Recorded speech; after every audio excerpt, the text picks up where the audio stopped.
ناپ اور تول میں کمی کرنے والوں کے لیے خرابی ہے۔ جو لوگوں سے ناپ کر لیں تو پورا لیں، اور جب ان کو ناپ کر دیں یا تول کر دیں تو کم دیں۔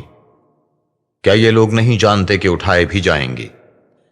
یعنی ایک بڑے سخت دن میں، جس دن تمام لوگ رب العالمین کے سامنے کھڑے ہوں گے۔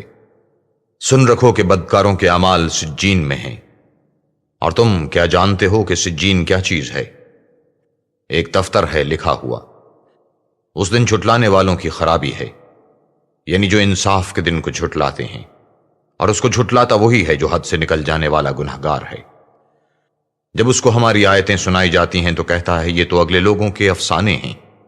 دیکھو، یہ جو اعمال بد کرتے ہیں ان کا ان کے دلوں پر زنگ بیٹھ گیا ہے۔ بے شک یہ لوگ اس روز اپنے پروردگار کے دیدار سے اوٹ میں ہوں گے، پھر دوزخ میں جا داخل ہوں گے۔ پھر ان سے کہا جائے گا کہ یہ وہی چیز ہے جس کو تم جھٹلاتے تھے۔ یہ بھی سن رکھو کہ نیکوکاروں کے اعمال علیین میں ہیں، اور تم کو کیا معلوم کہ علیین کیا چیز ہے؟ ایک دفتر ہے لکھا ہوا، جس کے پاس مقرب فرشتے حاضر رہتے ہیں۔ بے شک نیک لوگ چین میں ہوں گے، تختوں پر بیٹھے ہوئے نظارے کریں گے، تم ان کے چہروں ہی سے راحت کی تازگی معلوم کر لو گے۔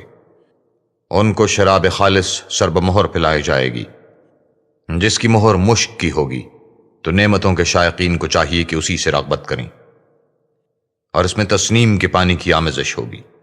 وہ ایک چشمہ ہے جس میں سے خدا کے مقرب پئیں گے۔ جو گناہگار یعنی کفار ہیں وہ دنیا میں مومنوں سے ہنسی کیا کرتے تھے، اور جب ان کے پاس سے گزرتے تھے تو حقارت سے اشارے کرتے، اور جب اپنے گھر کو لوٹتے تو اتراتے ہوئے لوٹتے، اور جب ان مومنوں کو دیکھتے تو کہتے کہ یہ تو گمراہ ہیں، حالانکہ وہ ان پر نگراں بنا کر نہیں بھیجے گئے تھے۔